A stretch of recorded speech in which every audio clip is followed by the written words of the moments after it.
Apa Pak kabar? Andika, apa kabar? Baik nih Pak. Kabar baik nih, Oke, seperti indeks oke. kita ya, yang terus menguat beberapa hari terakhir I- ini. iya, saya pernah bilang ke Pak Hadrian, kayaknya kalau orang-orang trader tuh bisa kelihatan moodnya baik apa enggak dari ISG-nya. Kalau ISG-nya lagi baik, mukanya langsung ceria semua gitu ya. Indikatornya seperti itu ya. Indikatornya seperti itu, betul. Oke, ini malam hari ini Pak Andika kita akan ngobrol di Go High Agency untuk para generasi Z kita di mana mereka usianya masih muda tapi sudah belajar banyak sekali tentang saham. Mereka juga udah mulai aware ya tentang dunia saham. Dari JOC Bandung sendiri ada berapa agensi nih Pak yang bergabung? Eh, yang kali ini mungkin sekitar 4 atau 5 orang ya yang sudah mulai bergabung ya Ya, pada acara malam ini. Ya, oke. Secara keseluruhan yang ikut program ini ada berapa orang nih Pak? kalau saya tidak salah hitung ya sekitar 4 Sampai sampai 5 orang ya, lima ya. kalau tidak salah. Oke. Itu Iya, progres itu. mereka sendiri gimana? Apakah mereka 4-5 orang ini startnya memang benar-benar dari nol dari basic atau mereka sudah belajar saham sebelumnya? Kalau saya lihat backgroundnya sih rata-rata mayoritas mereka usianya cukup muda ya. Jadi Mhm. saya rasa mereka benar-benar mulai dari nol nih. Oke. Benar-benar masih baru nih. Jadi saya rasa memang karena usia mereka yang memang muda, terus pengalaman mereka juga saya rasa memang ada beberapa yang sudah sempat trading, cuman memang eh, kembali lagi sih usia itu sih menurut saya sih memang masih masih baru lah gitu. Oke. Dan progresnya setelah hampir 3 bulan ini gimana nih Pak? Dari mereka yang benar-benar zero belajar tentang saham setelah hampir 3 bulan ini gimana progresnya? Saya rasa sih balik lagi kepada mereka ya karena kita juga udah masuk kepada sesi 10 ya. Jadi mungkin udah mulai masuk menit-menit akhir nih, udah mulai Mhm. berakhir nih program Genjet yang untuk batch kedua Iya. ya. Nah, saya rasa teman-teman juga sudah mendapatkan banyak experience, terus pengalaman ilmu dari teman-teman mentor lainnya yang saya rasa sih cukup-cukup hebat ya gitu Iya. ya di dalam membimbing teman-teman semuanya lah. Nah, jadi mulai dari level 1, mulai dari awal sampai akhir ini saya rasa sih pengalaman teman-teman baik yang di Bandung ataupun yang di tempat lain saya rasa sih sudah cukup luar biasa lah gitu sharing ilmunya lah yang didapat. Oke, luar biasa sekali ya. Dan kita berharap memang dari program Go High Agency ini kita bisa memfasilitasi dan juga memberikan wadah ya untuk Betul, para agensi biar bisa belajar tentang pasar modal, tentang pasar saham, tapi dengan benar gitu ya. betul, setuju Oke, ya. ini sebelum kita mulai saya juga ingin menyapa Sobat JWC, para agensi yang sudah bergabung malam hari ini sudah banyak banget. Ada Agnes, ada Santi, ada Steven Rick, ada Hans Prahai Kaledi. Selamat malam dok, apa kabar? Kemudian juga ada Hendro Hong, ada Jocelyn, Merlin Lim, semuanya banyak banget nih. Ada Tiara juga. Untuk para agensi yang nanti mau nanya, boleh langsung aja tulis pertanyaannya di kolom komentar atau di kolom pertanyaan. Nanti kita akan bahas bersama dengan Pak Andika. Dan malam hari ini di Go Agency ini kita akan membahas tentang sektor terbaik di ISG. Kalau menurut Pak Andika sendiri punya sektor favorit nggak Pak? Oke, baik. Jadi sebenarnya kalau kita masuk kepada pembahasan mengenai sektor, ada baiknya kita coba kilas balik dulu ya. Kita review dulu Mhm. apa namanya pergerakan atau apa yang mempengaruhi sektor-sektor, ataupun Mhm. kita bisa membandingkan kinerjanya, ataupun kita juga bisa melihat kebijakan ataupun arah kedepannya seperti apa ya potensinya. Nah, kita Mhm. coba review dulu mengenai makroekonomi ya. Jadi makroekonomi itu kan cukup luas sekali ya, tapi yang berhubungan dengan sektor coba kita kerucutkan menjadi 3 ya yang akhir-akhir ini masih menjadi perbincangan hot nih, di mana yang pertama itu mengenai pertumbuhan ekonomi dan Mhm. inflasi serta nilai tukar rupiah ya. Jadi 3 indikator ini yang saya rasa cukup menarik untuk dibahas pada malam hari ini. Kenapa pertumbuhan ekonomi? Karena memang pertumbuhan ekonomi ataupun adanya pertumbuhan ataupun perlambatan ekonomi global itu sebenarnya sangat berpengaruh sih kepada ekspor kita gitu. Nah, kalau ekspor berpengaruh, jatuhnya juga nanti apa namanya aliran modal yang masuk ke Indonesia ataupun keluar dari Indonesia itu juga nanti akan mempengaruhi pasar saham kita. Itu yang pertama. Nah, kalau yang menyangkut indikator inflasi ataupun suku bunga. Jadi kebijakan suku bunga dari bank sentral, utamanya The Fed itu. Nah, ini sebenarnya dapat mempengaruhi ya aliran modal juga ya. Jadi aliran modal inflow-nya ataupun outflow-nya itu cukup berpengaruh ya. Dimana kalau memang suku bunga, terutama di negara-negara seperti adidaya ya, seperti Amerika gitu, kalau memang apa namanya kecenderungannya naik, suku bunganya tinggi gitu. Nah, itu akan mempengaruhi outflow yang terjadi di pasar saham kita. Itu indikator yang kedua. Nah, yang ketiga itu mengenai nilai tukar rupiah ya. Di mana nilai tukar rupiah terhadap mata uang kita itu nilai tukar rupiah terhadap mata uang seperti dolar AS itu kan sebenarnya dapat mempengaruhi sektor-sektor tertentu ya. Nah, terutama sektor-sektor yang berkaitan dengan impor Oh, gitu. oke. Nah, itu cukup berpengaruh tuh gitu. Nah, mungkin itu si Lady kurang lebihnya seperti itu. Oke, jadi memang dari eh, sektornya sendiri ada makroekonomi ya, di mana tadi dibagi tiga ya, ada ekonomi growth, ada inflation, dan juga ada currency ya. Nah, Betul.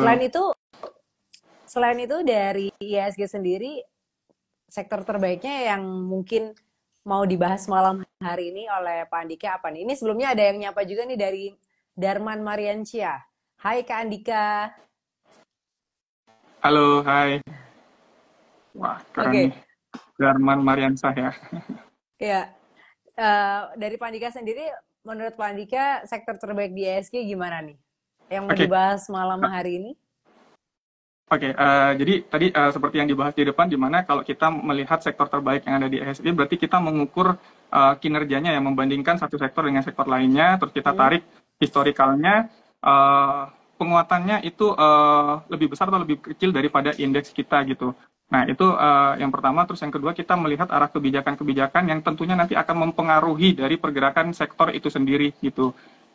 Nah, kalau kita masuk kepada pembahasan itu, memang kita ada baiknya nih kita coba lihat beberapa ini ya, apa namanya, kita tarik ke belakang dulu mengenai pergerakan IHSG itu.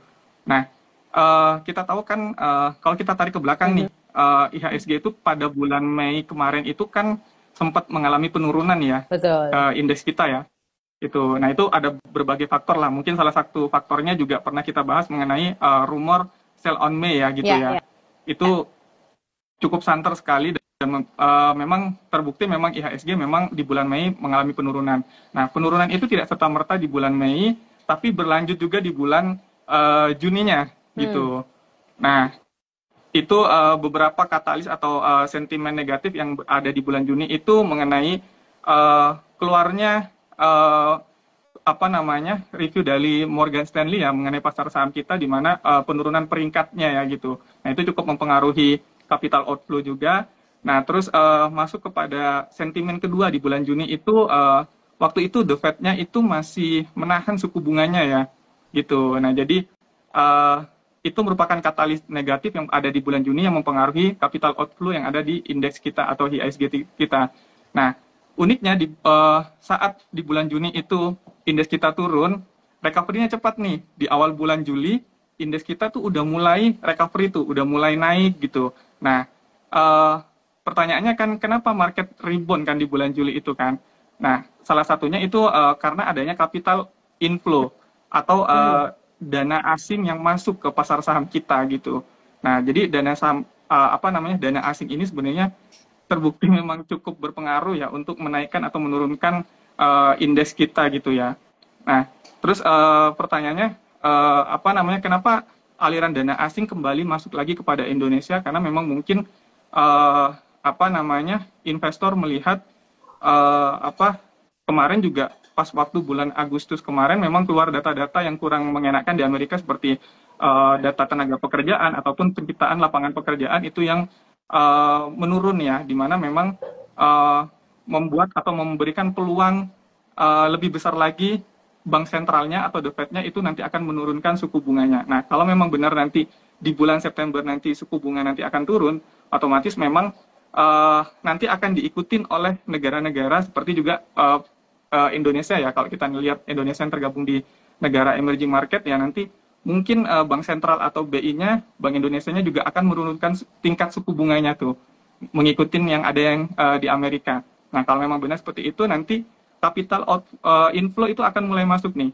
Terlihat memang dari bulan Juli market itu recovery itu, kalau kita lihat ya, inflow yang terjadi di bulan Juli kemarin itu total ya dari awal bulan sampai akhir bulan itu sekitar 6,6 triliun tuh gitu. Jadi dana asing yang masuk ke indeks kita 6,6 triliun itu membuat IHSG recovery-nya cepat sekali di bulan Juli. Memasuki Agustus itu capital inflow yang terjadi di bulan Agustus ya, dari mulai awal bulan sampai dengan tanggal 15 kemarin ya, itu sekitar berapa nih? 3,9 triliun nih gitu. Nah, pada hari ini juga ada capital inflow sekitar berapa ya? Saya lihat dulu di join nih. Sekitar 625 miliar total dari semua pasar ya gitu. Nah, jadi adanya apa namanya? Inflow yang masuk itu memang karena memang juga kita ketahui bahwa ekonomi Indonesia kan cukup cukup kuat ya gitu. Kalau kita lihat dari inflasi itu masih berada di kisaran sekitar berapa nih inflasinya 2,13 ya, data yang keluar dari BPS kemarin ya. Nah, itu menurun sih dibandingkan bulan April kemarin di sekitaran 2,51. Nah, penurunan inflasi ini memang kalau saya lihat data itu terjadi karena memang adanya ekonomi yang lesu sih, termasuk di dalam negeri sendiri sih. Kita lihat juga indikator penjualan mobil, indikator penjualan motor, itu kalau kita lihat dari emiten Astra Internasional aja, kalau kita bandingkan semester per semesternya itu mengalami penurunan ya, penjualan motor sekitar 9, hampir 10%-an lah. Nah, itu jadi menandakan bahwa ekonomi kita juga sedang lesu nih. Nah, makanya sebenarnya keputusan Bank Indonesia untuk menurunkan suku bunga itu sangat dinanti sih oleh pelaku pasar. Nah, nanti bagaimana impact-nya kalau seandainya Bank Indonesia itu apa namanya menurunkan suku bunganya nih. Nah, nanti sektor-sektor apa nih yang benar-benar nanti bakal apa namanya bakal oke nih ke depannya gitu. Nah, tapi sebelum kita melanjut ke sana nih, Ci, nih, kita coba review dulu ya beberapa sektor dulu ya. Jadi kita lihat dari pergerakan sektor selama 1 tahun dulu nih. Nah, 1 tahun terakhir ini kinerja sektor itu kalau IHSG-nya sendiri ya, itu per tanggal 15 kemarin, per tanggal 14 kemarin itu dari 1 tahun terakhir ini pertumbuhannya itu sekitar 8,08%-an, 7-8%-an lah pertumbuhannya. Nah, terus kita lihat sektor-sektor yang pertumbuhannya di atas IHSG itu kalau kita lihat secara range 1 tahun itu ada dua ya, Ci, ya. Ada IDX Energi yang menguat itu kurang lebih sampai 30,82%. Terus infrastruktur sendiri itu sekitar 85,86%. Jadi kalau kita tarik range-nya selama 1 tahun itu ada dua sektor yang kinerjanya atau pertumbuhannya di atas indeks itu sendiri. Oke. Nah, kita mengerucut lagi nih kepada kinerja dari 6 bulanan. Nah, jadi kita harus melihat nih case by case-nya supaya nanti bisa kelihatan nih sektor terbaik yang ada di IHSG apa aja nih gitu. Nah, kita lihat kinerja selama 6 bulan dari posisi IHSG kita sendiri itu kisaran menguatnya itu atau pertumbuhannya 3,13% gitu. Nah, terus sektor-sektor yang pertumbuhannya di atas dari indeks kita itu ada 3 ya. Jadi nambah lagi ada IDX Energi, ada IDX Health, sama IDX Infrastruktur. Nah, kalau infrastruktur sendiri itu menguat 4,06%, kalau Health itu 9,40%, lalu kalau IDX Energi itu 22,74%. Nah, itu secara 6 bulanan nih. Nah, karena sebenarnya berfluktuatif sih, jadi pergerakan IHSG itu kan kalau kita lihat kan dia fluktuatifnya naik turun tuh. Ya. Nah, itu juga mengikutin sektornya juga naik turun nih, jadi komposisinya berubah-ubah. Nah, tapi kalau kita kerucutkan nih kepada pergerakan selama seminggu nih atau 5 hari nih ya dari perdagangan bursa itu sendiri, pertumbuhan dari indeks kita atau IHSG kita itu berada di kisaran 3,10%. Nah, lalu bagaimana dengan sektor-sektor pendukungnya? Nah, itu ada sekitar berapa ya? Ada sekitar 5 lah kalau tidak salah. Itu termasuk dari IDX Property. IDX Property sendiri itu menguatnya selama seminggu terakhir ini sekitar 3,20%. Nah, kalau IDX Infrastruktur sekitaran 3,39%. Nah, kalau IDX teknologi itu 4,44%, lalu IDX energinya menguat 5,88%. Nah, yang paling tertinggi tuh selama seminggu terakhir ini yaitu IDX cyclical. Itu menguat sampai 8,05% pertumbuhannya. Nah, seperti itu, Ci. Oke, oke. Jadi memang untuk pembagian sektor favoritnya ini dibagi dari pertumbuhan ekonomi selama 1 tahun, 6 bulan, dan juga ya selama seminggu terakhir ini ya. Betul. Oke. Kalau dari Pak Andika sendiri punya sektor favorit tersendiri nggak, Pak? Kalau Yang tadi biasanya kita selalu bahas mengenai dilihat gitu. Oke, nah berarti kalau kita ingin melihat sektor-sektor apa yang cocok untuk kita tradingkan atau investasikan ke depan, kita harus melihat tadi faktor-faktor yang sudah saya sebutkan di depan. Terus yang kedua, kita juga melihat sentimen-sentimen yang terjadi di pasar, gitu. Nah, faktor-faktor atau sektor-sektor itu apa sih yang mempengaruhinya, gitu. Kalau kita masuk kepada 5 sektor, kalau kita tarik ya selama 6 bulan ada 5 sektor yang pertumbuhannya di atas dari indeks kita. Nah, kalau kita masuk kepada sektor teknologi ya, teknologi itu apa sih yang mempengaruhi pergerakan atau pergerakan dari sektor-sektor teknologi ini? Yang pertama itu mungkin karena kondisi dari ekonomi globalnya. Nah, kita harus aware tuh. Nah, terus yang kedua, kebijakan pemerintah dan regulasinya. Yang ketiga adalah perkembangan teknologi. Yang keempat adalah tren konsumen. Terus yang kelima adalah kondisi geopolitik sama fluktuatif nilai tukar rupiah, termasuk juga suku bunganya. Nah, itu juga mempengaruhi sektor teknologi. Nah, tapi kalau kita bicara sektor yang menarik di IHSG itu, karena sentimen, saya rasa itu yang belum naik banyak itu adalah sektor properti sih. Gitu. Sektor properti itu cukup mendukung ya, karena juga kita tahu bahwa sektor properti itu sudah lama valuasinya cukup murah ya. Nah, terus memang beberapa bulan terakhir ini memang saham-sahamnya banyak naik nih. Tetapi kita tahu bahwa sektor properti ini sangat erat kaitannya dengan penurunan suku bunga nih. Gitu. Jadi seandainya nanti di bulan September The Fed jadi menurunkan suku bunga, nah tentunya nanti akan bagus kepada emiten-emiten sektor properti. Selain itu memang infrastruktur juga cukup bagus karena adanya sentimen IKN ya. Nah, kalau kita breakdown lagi, infrastruktur itu ada apa, baik konstruksinya sendiri ataupun produk turunannya tuh, bahan bakunya, kayak semen-semen, baja gitu. Itu menurut saya sih akan cukup bagus lah ke depannya seperti itu. Oke. Tapi jangan lupa ya, sorry, cyclical juga penting tuh, cyclical. Oke. Nanti kita akan lihat. Berarti ini akan ditentukan sektor terbaik di IHSG ini ditentukan oleh bulan depan ya. The Fed akan menurunkan suku bunga apa tidak ya? Oh iya, bulan depan udah masuk September ya. Iya. Oh, iya. Gitu. Tanggal 18 kemungkinan. 18 ya. Iya. Jadi kita akan lihat meskipun katanya berdasarkan analisis forecast yang ada katanya 70-80% kemungkinan The Fed akan menurunkan suku bunga ya. Iya, kalau dilihat sih konsensus itu kemungkinan memang 70-80% itu akan terjadi penurunan suku bunga. Tapi pertanyaannya, penurunannya apakah standar ya di 25% ataupun bisa ke 50% nih? Karena mengingat data-data dari data tenaga kerja Amerika yang di atas ekspektasi, ternyata data penganggurannya itu tinggi, terus penciptaan lapangan kerjanya malah turun mereka gitu. Nah, ini memang ada isu-isu yang terus berkembang di market mengenai resesi ya. Nah, tapi seandainya The Fed itu telat menurunkan suku bunganya, nanti dampaknya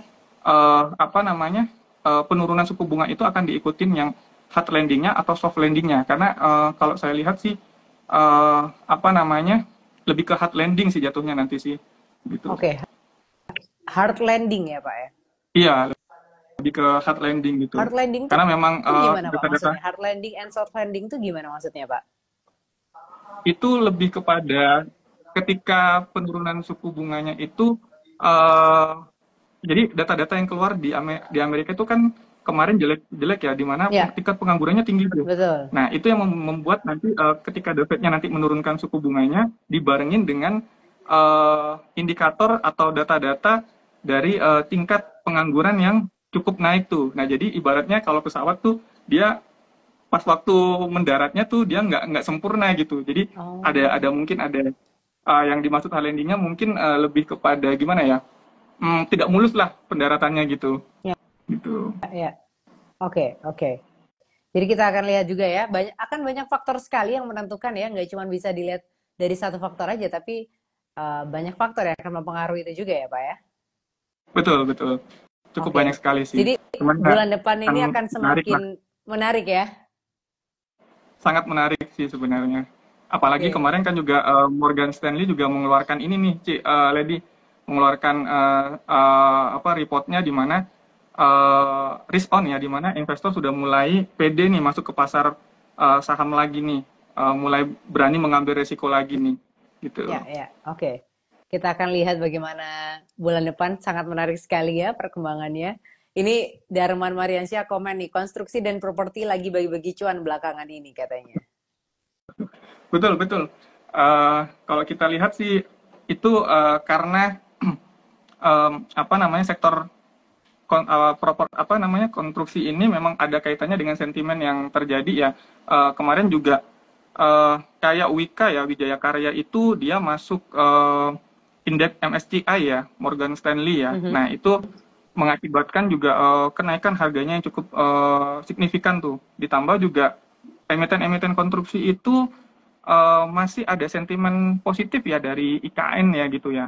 Nah, tapi sebagai investor kita juga harus jeli nih melihat di luar itu ya kayak yang udah jenuh nih kan biasanya kalau adanya kenaikan pasti adanya penurunan gitu walaupun sifatnya mungkin sementara.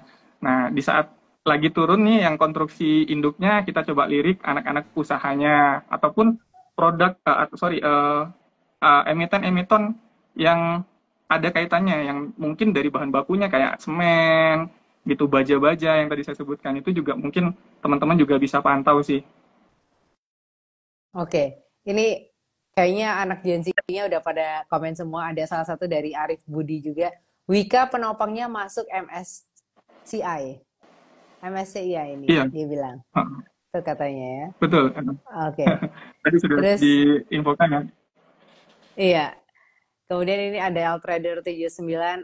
Antam hari ini juga keren katanya.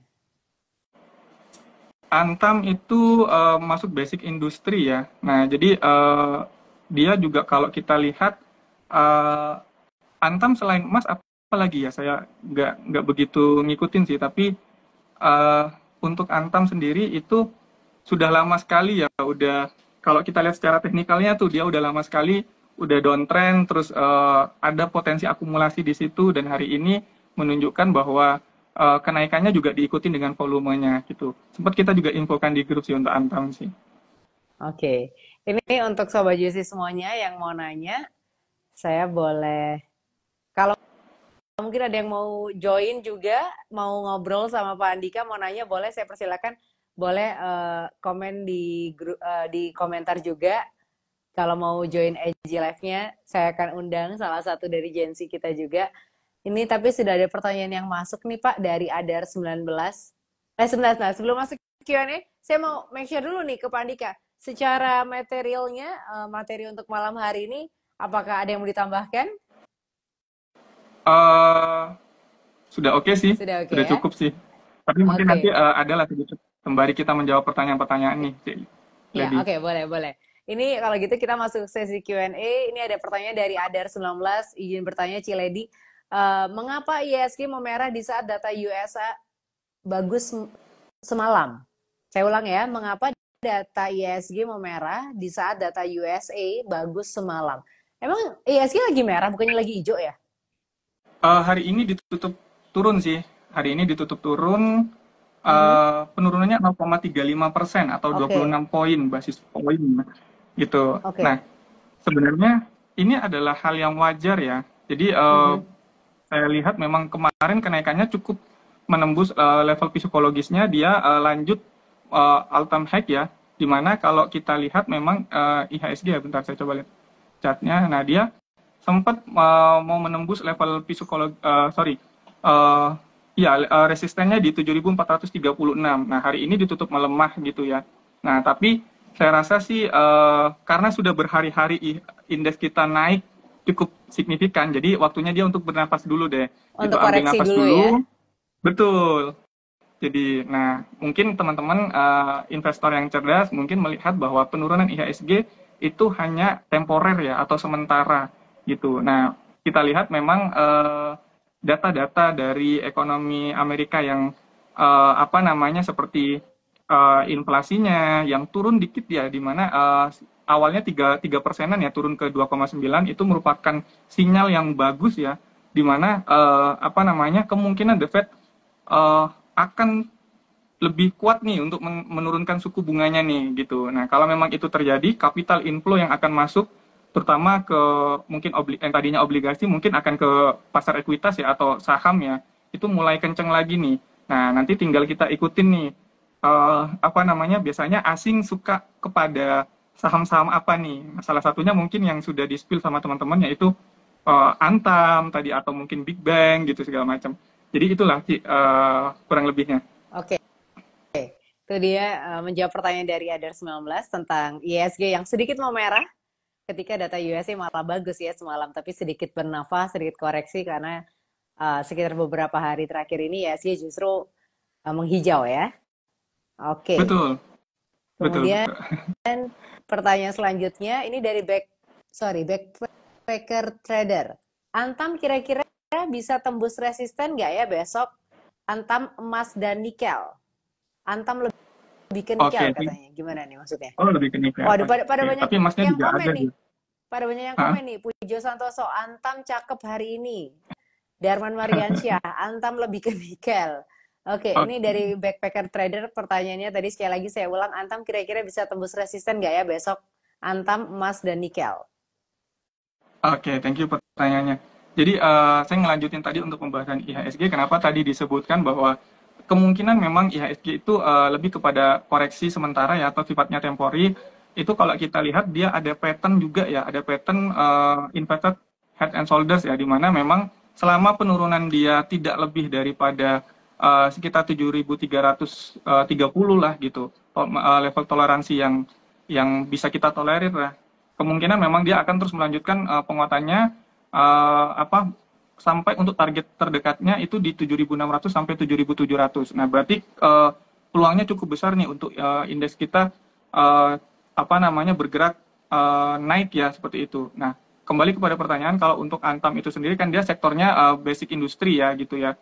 Nah, kalau kita lihat dari apa nih chartnya ya, teknikalnya dulu ya, Boleh. gitu. Kalau dari teknikalnya memang secara minornya ya dia ada double bottom nih. Dia break sebenarnya dari double bottomnya hari ini dengan volume yang cukup besar. Kalau kita lihat stokastiknya juga apa dia ini ya bagus sekali ya. Jadi nggak ada nggak ada perpotongan lah istilahnya. Itu menguatnya di hari ini dengan volume yang cukup besar. Nah, secara minor dia apa namanya ada pattern double bottom. Nah, cuman target pendek dari double bottom memang itu di kisaran dia punya resisten di kisaran 1.400-an nih gitu. Nah, saat ini ditutup tadi sempat mau mendekati ya, tapi ditutupnya agak turun dikit nih, sekitar 1.385-an seperti itu. Nah, kalau kalau kita belum punya barang nih, menurut saya sih memang ada baiknya kita menunggu karena memang besok kita tahu bahwa besok hari Jumat ya, kalau saya tidak salah ya gitu ya. Nah, Jumat itu terkenal memang di kalangan trader atau pelaku pasar itu biasanya hari TP sedunia gitu. Kebanyakan Taking seperti itu profit ya. walaupun sebenarnya iya, walaupun sebenarnya tidak seperti itu juga sih, tapi data historikal yang ditarik memang kebanyakan hari Jumat itu merupakan hari TP gitu. Nah, karena waktunya yang pendek mungkin kali ya, dan orang mau liburan gitu.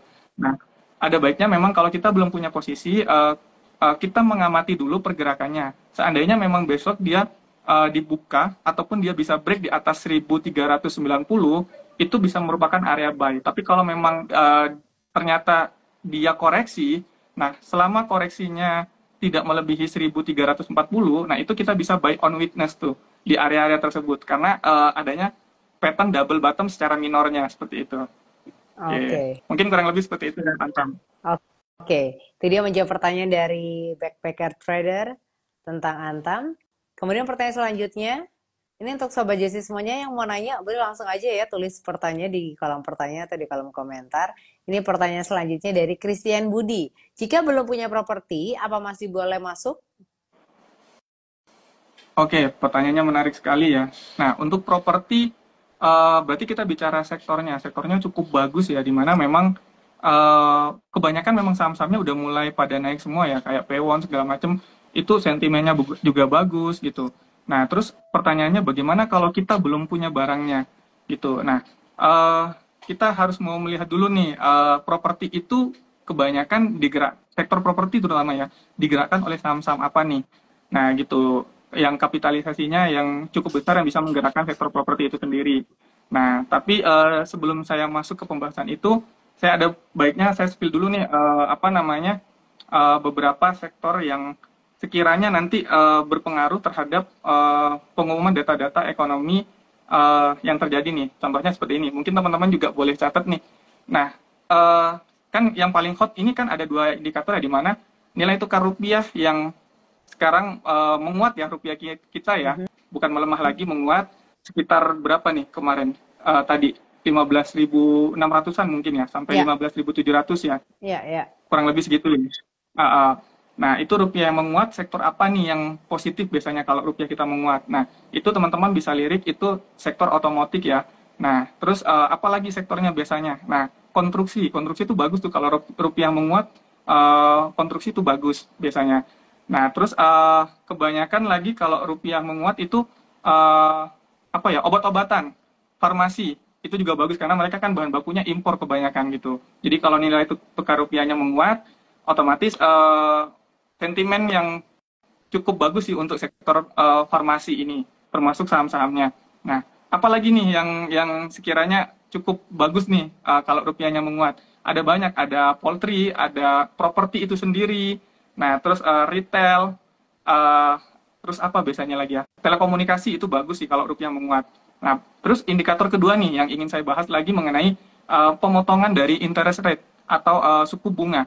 Apa dampaknya biasanya? Nah, otomatis juga masuk dia.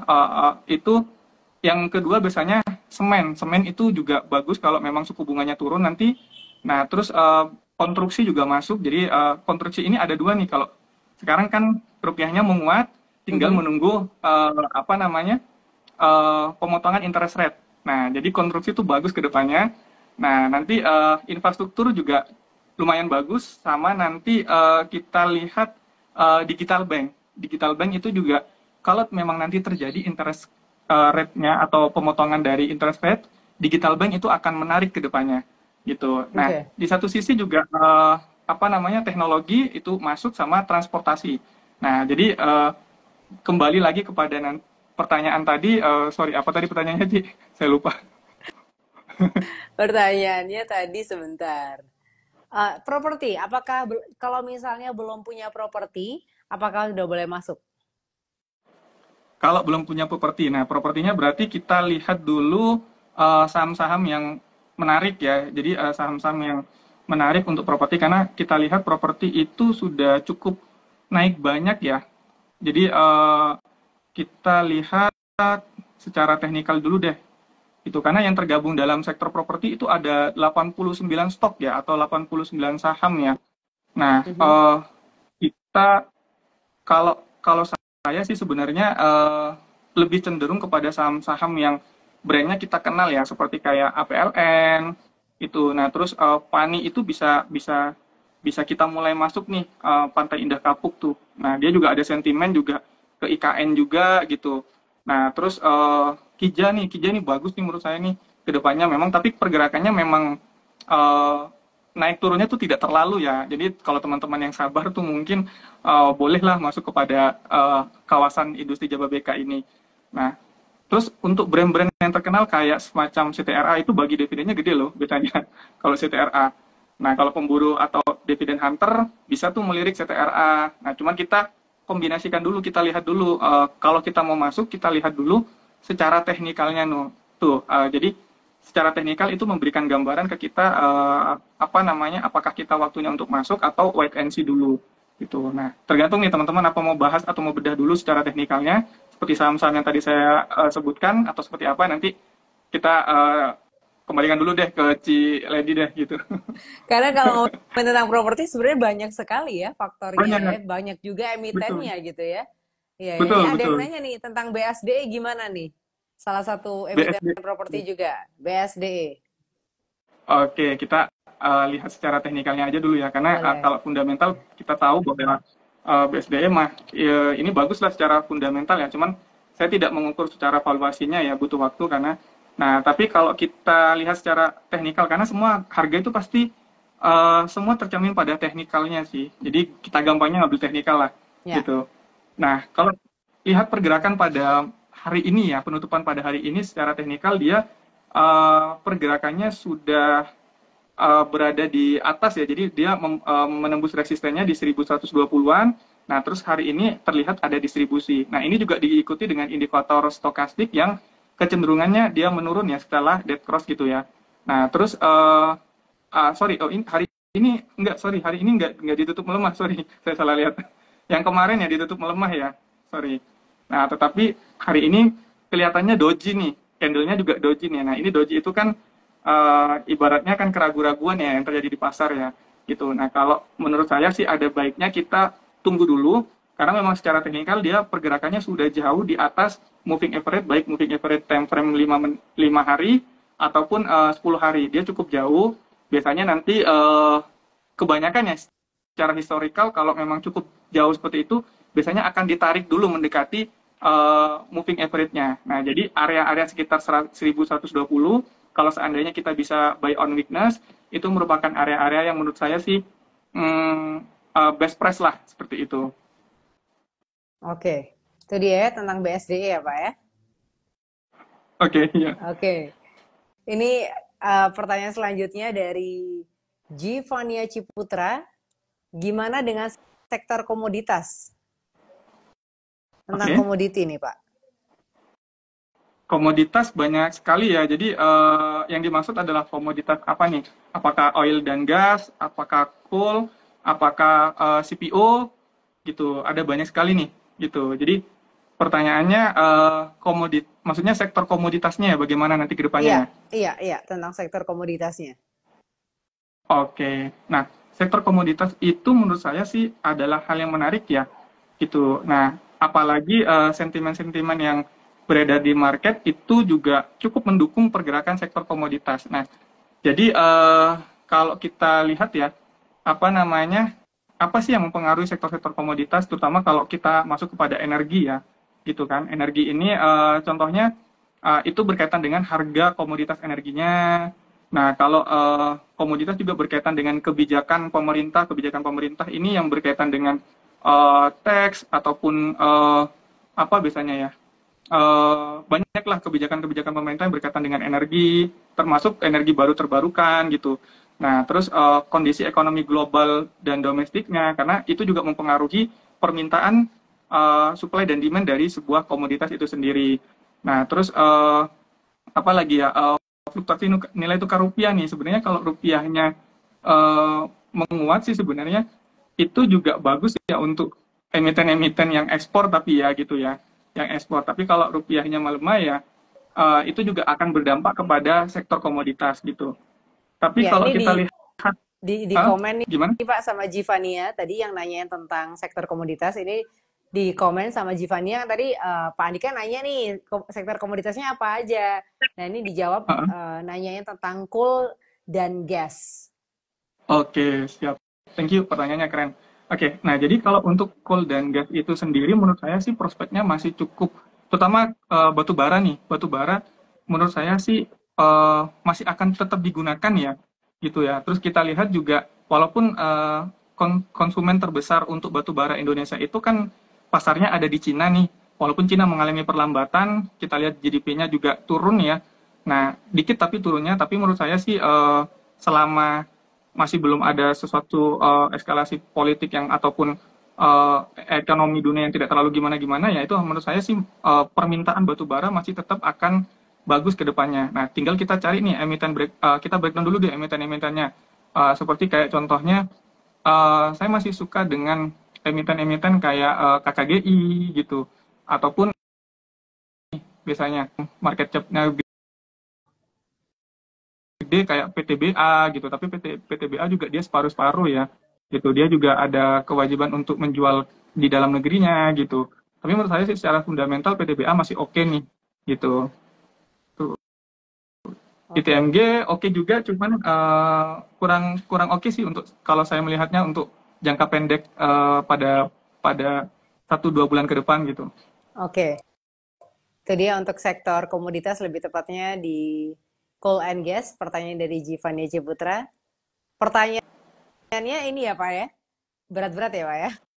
Mereka juga, berarti Luar dari sini biasa. kita bisa ngeliat bahwa para Gen Z ini sebenarnya juga sudah memahami tentang dunia pasar ya, pasar modal. Pastinya kalau dilihat dari pertanyaannya, ternyata mereka juga cukup expert juga sih untuk apa namanya, sudah mulai trading, mungkin mereka Iya, sudah mulai iya, iya. investasi, sudah banyak mengenal emiten-emitennya, luar biasa sih gitu. Iya. Kemudian ini pertanyaan selanjutnya dari mham_11. Sektor yang paling bersinar di tahun depan apa ya? Ini tahun tahun ini belum selesai, udah ditanyain tahun depan nih ya. Panjang bener pertanyaannya. Tapi apakah bisa dilihat Pak dari tahun depan itu, apakah ada sektor yang bisa dilihat kayaknya ini tahun depan bakal bisa bersinar nih? Oke, Atau masih terlalu jauh uh, gitu? harusnya sih bisa ya, karena kita lihat aja dulu untuk beberapa katalis-katalis yang menurut saya sih cukup oke ya. Yang pertama, dua aja deh yang paling hot deh, yang paling banyak beredar di pasar, yaitu mengenai apa namanya, nilai tukar rupiah kita yang menguat cukup signifikan ya. Jadi kalau kita lihat nih, bentar saya coba buka chat untuk, oh saya nggak bisa buka nih. Tapi intinya adalah rupiah itu walaupun nanti ada rebound sedikit ya, tapi menurut saya sih tidak akan bisa apa ya, tidak kelihatannya tidak akan tembus di atas 16.000 deh gitu. Jadi kenaikannya hanya temporer atau reboundnya temporer, nanti akan melanjutkan pelemahannya. Range rupiah sekitaran 15.000 sampai 15.500 sampai 15.700 gitu. Nah tentunya kalau rupiah mampu bisa bertahan seperti itu, tentu apa namanya, sektor-sektor kayak auto tadi yang saya sebutkan, terus konstruksi, nah terus apa ya, apalagi rupiah itu biasanya lebih kepada farmasi gitu. Farmasi itu obat-obatan gitu, kita tahu tadi apa TSBC juga naiknya kenceng banget gitu kan. Nah terus poultry juga, pakan ternak, kita kita juga masih apa namanya, masih oke terhadap itu. Jangan lupa juga kita lihat, kalau kita memang tujuannya invest jangka panjang, kita lihat harga komoditas gandum yang cukup apa namanya, turun ya atau melemah ya, itu kan membawa apa ya, angin positif lah, angin segar lah kepada emiten INDF ataupun ICBP-nya nanti gitu. Nah itu menurut saya sih itu ya. Jadi selain nilai tukar rupiahnya, kita lihat uh, bentar lagi nih atau bulan depan nih keputusan The Fed-nya yang menurunkan suku bunganya. Nah itu nanti banyak sekali sektor-sektor yang menurut saya sih cukup oke yang bisa membawa IHSG tadi yang kita sebutin bakal bisa break di atas 7.400 gitu. Oke. Itu perkiraan sektor yang akan bersinar di tahun depan ya. Iya. Oke, ini tadi namanya mham 11 ya? Iya benar, mham 11. Dia orangnya visioner, Pak. Pengen lihat dulu masa depannya gimana gitu ya. Tahun depannya gimana, sudah ngeliat dulu. Ini padahal tahun 2024 kayak masih panjang dan penuh dengan ketidakpastian ya. Tapi yang ditanya udah tahun depan, nih, luar Ditanya biasa investor juga. berarti dia. Oke, Iya. oke. Terima, terima kasih, Pak. Untuk Sobat JC semuanya, kita masih punya waktu. Yang mau nanya, boleh langsung aja tulis pertanyaannya di kolom pertanyaan. Tapi ini untuk Sobat JC semuanya, terutama yang para Gen Z, untuk minggu depan nih, tanggal 22 Agustus, nanti kita akan IG Live barengan sama Pak Robin. Ini Pak Robin tadi juga juga juga udah join nih dari JOC Solo. Saat malam Pak Robin. Dan kita juga akan ketemu Pak Halo, Pak Robin Robi. besok di Morning Juice ya. Ini untuk minggu depan nanti topiknya tentang leverage and margin, kunci trading untung gede atau buntung. Itu dia ya. Jadi minggu depan boleh join lagi untuk IG Live Go Agency. Pak Dika, ini ada lagi yang nanya tentang Antam nih. Kayaknya banyak yang tertarik sama Antam ya. Ini ada Mas Amenities nanya tentang Antam. Tadi kita udah bahas lumayan panjang tentang Antam, tapi mungkin boleh dibahas secara singkat lagi Pak tentang Antam. Oke, baik. Nah, Antam itu sebenarnya ada resistennya ya dia di 1400-an. Kalau kita lihat secara pergerakan minornya ya dia ada pattern yaitu double bottom ya. Nah, memang hari ini dia break dengan volume yang tinggi. Nah, tapi memang masih ada peluang nih. Jadi ada dua skenario-nya. Bisa dia besok lanjut break lewat dari 1400, bisa dia koreksi tapi hanya untuk menguji level apa namanya sekitar 1330 sampai 1340-an. Nah, jadi skenario kedua dua skenario itu bisa digunakan oleh investor untuk kalau memang belum ada barang bisa tunggu saat dia break gitu ataupun ketika dia memang melemah buy on weakness seperti itu. Karena targetnya panjang nih untuk Antam nih. Udah lama sekali dia nggak manggung soalnya. Oke, itu dia untuk Antam ya. Oke. Iya. Oke, kayaknya banyak yang menarik juga ya. Masih banyak juga yang tertarik sama Antam karena dari tadi banyak juga yang komen ya tentang Antam ya. Sepertinya Oke. udah ini ya punya banyak posisi ya di Antam ya. Oke, kemudian pertanyaan selanjutnya dari Altrader 79. View ISAT gimana Pak dengan adanya stock split? Oke. Nah, itu saya beberapa hari terakhir juga di grup sering ngebahas soal masalah ISAT sih. Iya. Tapi ISAT ini juga karena dia sektornya telekomunikasi ya, gitu. Walaupun ada infrastrukturnya juga. Nah, menurut saya itu dia akan terdampak karena adanya apresiasi terhadap rupiahnya itu sendiri, sama memang penurunan suku bunganya. Nah, tapi kalau kita lihat secara teknikalnya, pelemahan yang terjadi pada hari ini itu merupakan pelemahan yang sifatnya masih temporer lah, sementara gitu. Nah, kalau kita lihat masih berpeluang untuk break ke arah 12 ribuan sih untuk ISAT. Nah, tapi perlu diketahui teman-teman sekalian, kita sebagai seorang investor ataupun trader ya bukan di mindset kita klik langsung harus cuan gitu, enggak juga ya. Jadi kita harus mengenal sebuah karakter dari sebuah sahamnya. Ada yang memang dia bisa naik langsung tiba-tiba kenceng gitu. Ada yang memang dia butuh waktu untuk naiknya. Nah, untuk ISAT itu sendiri memang karakternya yang saya tahu memang dia butuh waktu sih. Tapi kalau kita lihat secara teknikalnya memang dia dari time frame secara harian dia sebenarnya ada double bottom loh. Nanti teman-teman coba untuk zoom out ya, teman-teman lihat. Nah, dia akan coba melemah dulu mendekati double bottomnya sekitaran 10.870 sampai 10.900-an lah. Itu double bottomnya lah gitu, double bottomnya. Nah, kalau memang sifatnya dia menguji double bottomnya, kalau memang dia kuat di sana, nah itu kemungkinan untuk break dari 12.000 itu terbuka peluangnya gitu. Oke, itu dia tentang ISAT ya Pak ya? Ya. Oke. Kemudian ini selanjutnya dari Darman Mariansyah tentang TSPC. Gimana nih Pak? Oke. Kenapa nih Pak? TSPC tadi ya kita bersyukur juga di grup juga banyak yang cuan ya dari TSPC ya gitu ya. Itu tempat saya info sekitar jam 10-an di 10 pagi itu. Nah, harganya masih bergerak volatil tuh gitu. Nah, tiba-tiba jam 11 sampai jam berapa dia terbang sih. Nah, cuman memang TSPC tuh masih mana ya? Saya coba lihat dulu secara teknikalnya. TSPC ya, sebentar. Saya buka teknikal nih, biar ada gambaran dulu nih. Oke. Nah, cuman gini, kalau secara historikal memang kenaikannya itu biasanya terjadi dua kali ya. Jadi ada kemungkinan besok melanjutkan penguatan, tapi kalau saya lihat menguatnya tidak sebesar hari ini ya. Kalau hari ini kan menguatnya 14 sampai 17% tuh tadi tuh sempat seperti itu. Nah, kemungkinan besok mungkin nggak akan lebih dari 5%-an. Kemungkinan ya, karena memang ada beberapa faktor menyangkut besok hari pendek di hari Jumat gitu. Terus yang kedua, dia sebenarnya sudah capai target sih kalau dari kita lihat. Teman-teman bisa lihat sih kalau teman-teman lihat dari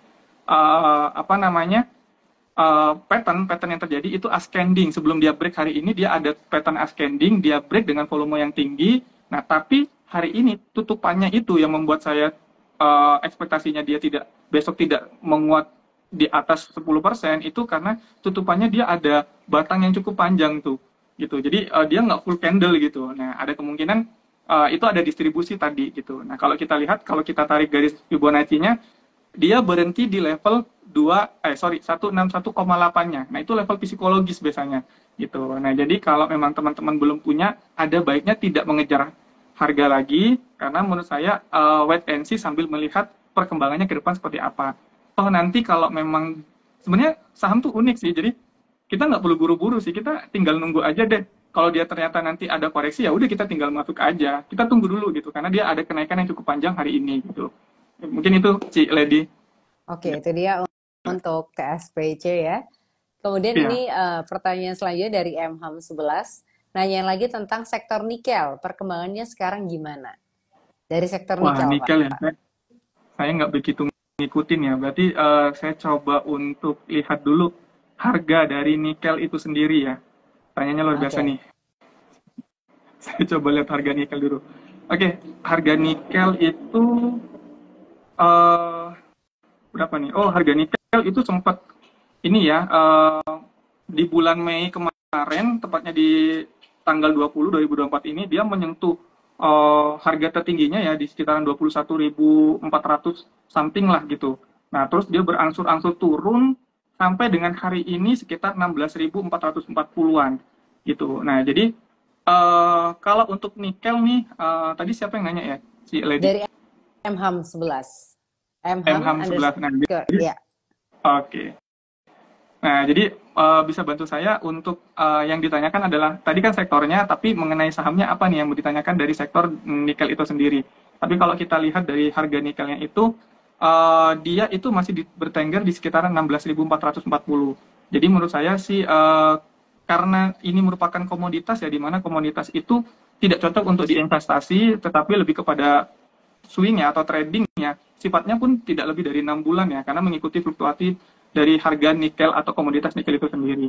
Nah, nanti mungkin bantu disambung nih untuk yang mau dilihat saham apanya nih gitu, nikel dari apanya nih sahamnya. Nah, itu mungkin nanti bantu untuk di chat dulu ya teman-teman. oke, untuk emitennya ya, Pak ya. Iya, untuk emitennya betul. Oke, oke. Tapi ini nggak berasa nih, udah hampir 1 jam kita ngobrol nih, Pak. Hmm. Saking serunya ya. Dari jam Iya 7 betul. malam tadi sampai ntar lagi jam 8 gitu ya. Ini dijawab nih, Pak, dari MHAM. Yang ditanyain Inco. Oh, Inco. Oke, oke. Oke, coba saya lihat secara teknikal aja ya gitu ya. Boleh. Nah, Inco ini relate ya dengan dengan harga dari nikel sendiri ya. Jadi penurunannya geraknya juga sama seperti nikel ya. Sekarang harganya juga ada di 3.830. Nah, terus penurunannya itu kalau kita tarik dari harga tertingginya itu kisaran berapa nih? Turunnya kisaran sekitar 27%-an lah. 27%-an ya. Nah, terus hari ini memang terlihat memang Inco itu sedikit ada perlawanan ya. Jadi harusnya kan kalau kalau secara teknikal itu harga itu kalau memang dia cenderung turun, dia akan terus melanjutkan penurunannya gitu. Nah, itu sampai mana sih penurunannya? Biasanya nanti penurunan itu bisa terhenti kalau memang ada gaya-gaya tertentu. Kalau itu kita ibaratnya kalau seperti bola digelindingkan gitu ya. Nah, tapi kalau kita balik kepada saham, nah ini terlihat bahwa Inco ini harusnya saat dia turun di tanggal 15 Juli kemarin, nah harusnya dia terus membentuk lower high-nya gitu. Nah, tapi yang terjadi pada beberapa hari terakhir ini dia tidak membentuk lower high. Nah, itu terlihat ada perlawanan. Nah, saya rasa sih terlihat memang ada akumulasi. Nah, tapi kita harus lihat dari beberapa ini nih, dari beberapa indikator lain. Contohnya mungkin kalau teman-teman biasa tarik siapa yang punya barang melalui apa ya bahasa sekarang itu mungkin bandarmologi atau apa itu mungkin teman-teman coba tarik dari mulai tanggal 15 sampai dengan hari ini teman-teman juga bisa olah tuh siapa yang lagi pegang barang siapa yang enggak itu mungkin bisa memberikan arahan teman-teman atau memberikan keputusan teman-teman untuk dalam hal investasinya. Nah, tapi kalau saya lihat sih sebenarnya cukup menarik Inco, tapi mungkin bisa menggunakan strategi dengan mungkin maksimal 25-30% dari modal yang teman-teman milikin kalau memang teman-teman mau masuk di harga 3.830 gitu. Mungkin itu Lady. Oke, itu dia tentang Inco ya. Dan ini juga menjawab pertanyaan terakhir kita di sesi Go High Agency batch kedua, yang sebentar lagi juga udah nggak berasa udah 3 bulan ya. Lagi akan berakhir, jadi semoga para agensi bisa memanfaatkan waktu ini untuk belajar semaksimal mungkin juga dari para ahlinya. Tapi sekali lagi terima kasih untuk Sobat Jesse semuanya yang sudah bergabung malam hari ini. Terima kasih Pak Andika sudah Terima kasih, menyempatkan jadi waktunya, udah terima memberikan kasih teman-teman. insight-nya juga. Ini ada komen juga dari Darman Mariansyah. Thank you Kak Andika, thank you Ciledi, terima kasih Thank juga. you, Ini ada Dana. Ishans Pra, ada Dr. Hans. Thank you for sharing and educating Kak Ledi dan Kak Andika. Thank you, Ini, thank you ini semuanya. dari M Ham juga. Siap Kak, terima kasih katanya. Thanks. Thank you, ya terima kasih kembali. Oke. Ini dari Pujo Santoso, terima kasih juga. Terima kasih banyak Pak Andika untuk waktunya sekali lagi. Terima kasih Cik Lady, terima kasih Oke, kita teman-teman. ketemu next time ya Pak. Siap, oke, ditunggu. Oke, kalau gitu akhir kata, saya Lady Lia pamit, Pak Andika juga pamit. Selamat malam semuanya, bye-bye, terima Selamat malam, kasih. jumpa lagi.